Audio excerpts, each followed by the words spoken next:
गणेशाय नमः। आइए भक्तों, आज हम देवी कवच का पाठ सुनते हैं हिंदी में, जो कि स्वयं ब्रह्मा जी ने मार्कंडेय ऋषि को समझाया है, बताया है उनके पूछने पर। तो महाराज, इस पाठ को सुनने से पहले मैं बताती हूँ कि हर रोज हमें, अगर हम ये देवी कवच का पाठ करते हैं तो उससे क्या क्या हमें प्राप्त हो सकता है, वो सब इस पाठ में है। तो बहुत ही श्रद्धा और भक्ति के साथ, बहुत ही ध्यान से इस पाठ को सुने। हमें हर रोज ये पाठ सुनना चाहिए कि किस तरह से माँ अंबिका सब ओर से हमारी रक्षा करती हैं, अगर हम सिर्फ ये छोटा सा पाठ अगर हर रोज पढ़ें या श्रवण करें तो। बोले गणेश जी महाराज जी की जय हो। आइए, ओम चंडिका देवी नमः। मार्कंडेय जी ने कहा, पितामह, जो इस संसार में परम गोपनीय तथा मनुष्यों की सब प्रकार से रक्षा करने वाला है, और जो अब तक आपने दूसरे किसी के सामने भी प्रकट नहीं किया हो, ऐसा कोई साधन मुझे बताइए। ब्रह्मा जी कहते हैं कि हे ऋषिवर, ऐसा साधन तो एक देवी कवच ही है, जो गोपनीय से भी परम गोपनीय, पवित्र तथा संपूर्ण प्राणियों का उपकार करने वाला है। महामुने, उसे अवश्य श्रवण करो। देवी की 9 मूर्तियां हैं, जिन्हें दुर्गा कहते हैं, नव दुर्गा कहते हैं। उनके पृथक पृथक नाम बताए जाते हैं। प्रथम नाम शैलपुत्री, दूसरी मूर्ति का नाम ब्रह्मचारिणी है, तीसरा स्वरूप चंद्र घंटा के नाम से प्रसिद्ध है, चौथी मूर्ति को कुष्मांडा कहते हैं, पांचवी दुर्गा का नाम स्कंद माता है, देवी के छठे रूप को कात्यायनी कहते हैं, सातवां कालरात्रि और आठवां स्वरूप महागौरी के नाम से प्रसिद्ध है, और नवी दुर्गा का नाम सिद्धिदात्री है। ये सब नाम सर्वज्ञ महात्मा वेद भगवान के द्वारा ही प्रतिपादित हुए हैं। जो मनुष्य अग्नि में जल रहा हो, रणभूमि में शत्रुओं से घिरा हो, विषम संकटों में फंसा हो, तथा इस प्रकार भय से आतुर होकर जो भगवती दुर्गा की शरण में प्राप्त हुए हो, उनका कभी कोई अमंगल नहीं होता। युद्ध के समय संकट में पड़ने पर भी उनके ऊपर कोई विपत्ति नहीं दिखाई देती। उनको शोक, दुख और भय की प्राप्ति नहीं होती। जिन्होंने भक्ति पूर्वक देवी का स्मरण किया है, उनका निश्चय ही अभ्युदय होता है।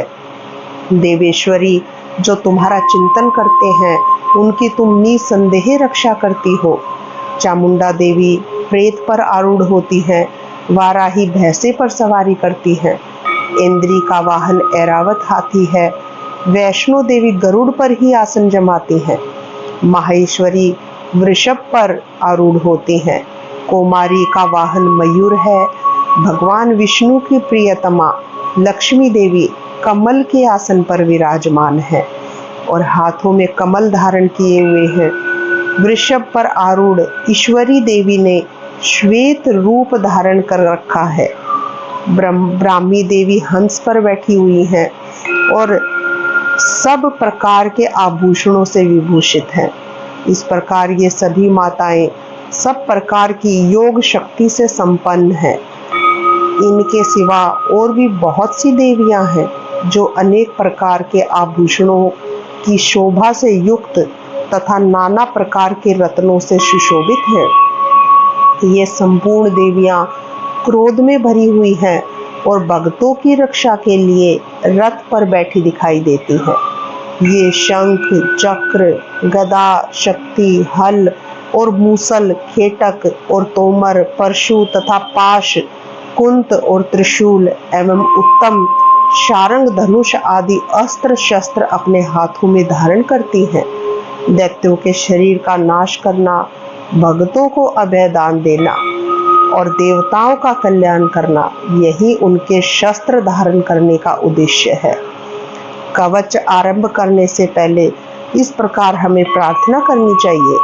महान रौद्र रूप, अत्यंत घोर पराक्रम, महान बल और महान उत्साह वाली देवी, तुम महान भय का नाश करने वाली हो, तुम्हें नमस्कार है।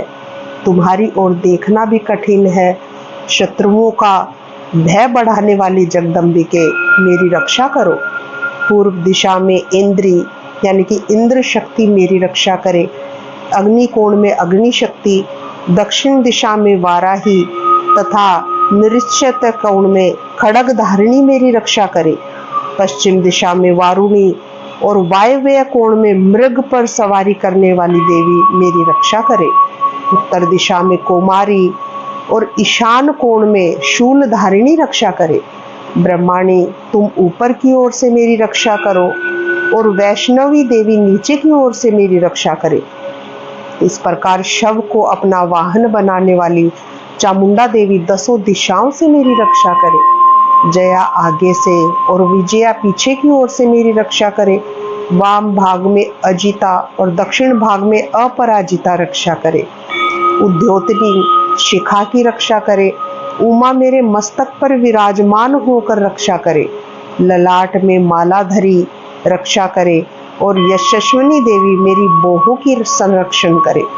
बोहों के मध्य भाग में त्रिनेत्रा और नथुनों की यम घंटा देवी रक्षा करे। दोनों नेत्रों के मध्य भाग में शंखिनी और कानों में द्वारवासिनी रक्षा करे। कालिका देवी कपोलों की तथा भगवती शांकरी कानों के मूल भाग की रक्षा करे। नासिका में सुगंधा और ऊपर के होठ में चर्चिका देवी रक्षा करे। नीचे के होठ में अमृत कला तथा जीवा में सरस्वती देवी रक्षा करे। कुमारी दांतों की और चंडिका का कंठ प्रदेश की रक्षा करे। चित्र घंटा गले की घाटी की और महामाया तालू में रहकर रक्षा करे। कामाक्षी ठोड़ी की और सर्व मंगला मेरी वाणी की रक्षा करे। भद्रकाली ग्रीवा में और धनुर्धरी पृष्ठवंश यानी कि मेरु दंड में रहकर रक्षा करे। कंठ के बाहरी भाग में नीलग्रीवा और कंठ की नली में नलकूबरी रक्षा करे। दोनों कंधों में खड्गनी और मेरी दोनों भुजाओं की वज्रधारिणी रक्षा करे। दोनों हाथों में दंडिनी और उंगलियों में अंबिका रक्षा करे। शूलेश्वरी नखों की रक्षा करे। कुलेश्वरी कुक्षी यानी पेट में रहकर रक्षा करे। महादेवी दोनों स्तनों की और शोक विनाशिनी देवी मन की रक्षा करे। ललिता देवी हृदय में और शूल धारिणी उदर में रहकर रक्षा करे। नाभि में कामिनी और गुहा भाग की गुहेश्वरी रक्षा करे। पूतना और कामिनी का लिंग की और महिषा वाहिनी गुदा की रक्षा करे। भगवती कटी भाग में और विंध्यवासिनी घुटनों की रक्षा करे। संपूर्ण कामनाओं को देने वाली महाबला देवी दोनों पिंडलियों की रक्षा करे। नारसिंही दोनों घुटियों की और तेजसी देवी दोनों चरणों के पृष्ठ भाग की रक्षा करे। श्री देवी पैरों की उंगलियों में और तलवासिनी पैरों के तलुओं में रहकर रक्षा करे। अपनी दाढ़ी के कारण भयंकर दिखाई देने वाली दृष्टा कराली देवी नखों की और उद्धर्व केशिनी देवी केशों की रक्षा करे। रोम वालियों के छिद्रों में कोबेरी देवी तथा त्वचा की वागीश्वरी देवी रक्षा करे। पार्वती देवी रज, मज्जा, वसा, मांस, हड्डी और मेद की रक्षा करे। आतों की काल रात्रि और पित्त की मुकुटेश्वरी रक्षा करे। मूलाधार आदि कमल कोशों में पद्मावती देवी और कफ में चूड़ामणि देवी स्थित होकर रक्षा करे। नख के तेज की ज्वालामुखी रक्षा करे। जिसका किसी भी अस्त्र से भेदन नहीं हो सकता हो, वह अभेद्या देवी शरीर में समस्त संधियों में रहकर रक्षा करे। ब्राह्मणी, आप मेरे वीर्य की रक्षा करें। छत्रेश्वरी छाया की तथा धर्मधारिणी देवी मेरे अहंकार, मन और बुद्धि की रक्षा करें। हाथ में वज्र धारण करने वाली वज्र हस्ता देवी मेरे प्राण, अपान, व्यान उदान और समान वायु की रक्षा करे। कल्याण से शोभित होने वाली भगवती कल्याण शोभना मेरे प्राण की रक्षा करे।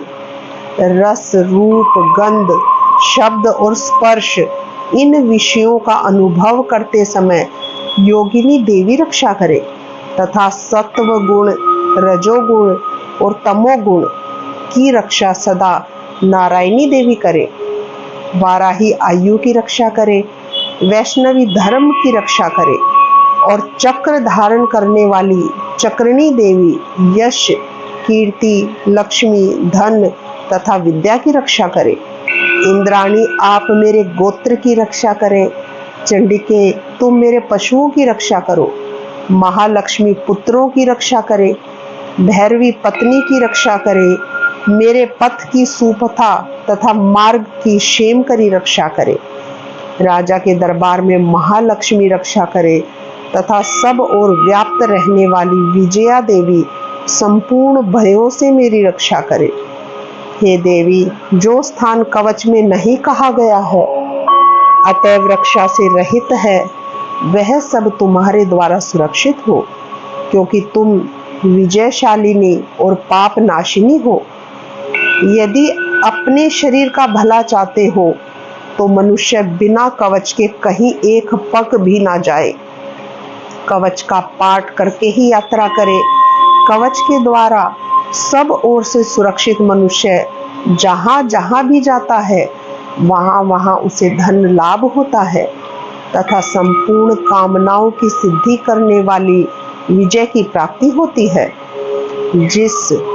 जिस अभीष्ट वस्तु का वह चिंतन करता है उसको निश्चय ही प्राप्त कर लेता है।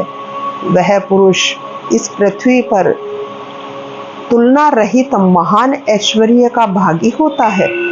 कवच से सुरक्षित मनुष्य निर्भय हो जाता है।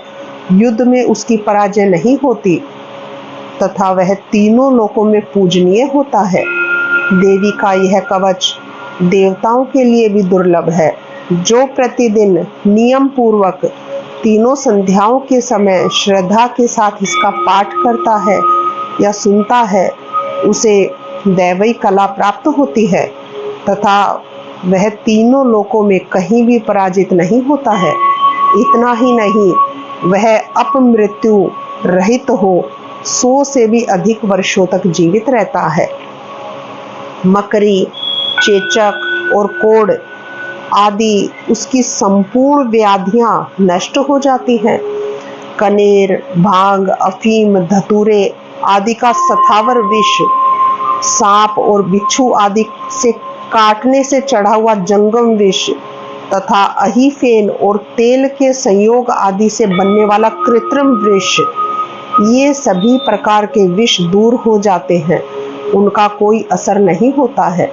इस पृथ्वी पर मारण मोहन आदि जितने भी अभिचारिक प्रयोग होते हैं तथा इस प्रकार के जितने तंत्र मंत्र यंत्र होते हैं, ये सब इस कवच को हृदय में धारण कर लेने पर उस मनुष्य को देखते ही नष्ट हो जाते हैं। यही नहीं, पृथ्वी पर विचरने वाले ग्राम देवता, आकाशचारी, देव विशेष, जल से संबंध से प्रकट होने वाले गण, उपदेश मात्र से सिद्ध होने वाले निम्न कोटि के देवता, अपने जन्म के साथ प्रकट होने वाले देवता, कुल देवता, कंठमाला आदि, डाकिनी, शाकिनी, अंतरिक्ष में विचरने वाली अत्यंत बलवती भयानक डाकिनियां, ग्रह, भूत, पिशाच, यक्ष, गंधर्व, राक्षस, ब्रह्म राक्षस, बेताल, कुष्मांड और भैरव आदि अनिष्ट कारक देवता भी हृदय में कवच धारण किए रहने वाले मनुष्य को देखते ही भाग जाते हैं। कवचधारी पुरुष को राजा से सम्मान वृद्धि प्राप्त होती है। यह कवच मनुष्य के तेज की वृद्धि करने वाला है और उत्तम है। कवच का पाठ करने वाला पुरुष अपनी कीर्ति से विभूषित भूतल पर अपने सुयश के साथ साथ वृद्धि को प्राप्त होता है। जो पहले कवच का पाठ करके उसके बाद सप्तशती चंडी का पाठ करता है, उसकी जब तक वन पर्वत और काननों सहित यह पृथ्वी टिकी रहती है, तब तक यहाँ पुत्र पौत्र आदि संतान परंपरा बनी रहती है। फिर देह का अंत होने पर वह पुरुष भगवती महामाया के प्रसाद से उस नित्य परम पद को प्राप्त होता है, जो देवताओं के लिए भी दुर्लभ है। वह सुंदर दिव्य रूप धारण करता है और कल्याण में शिव के साथ आनंद का भागी होता है। इति देव्या कवचम संपूर्णम। बोले अंबिके मात की जय हो।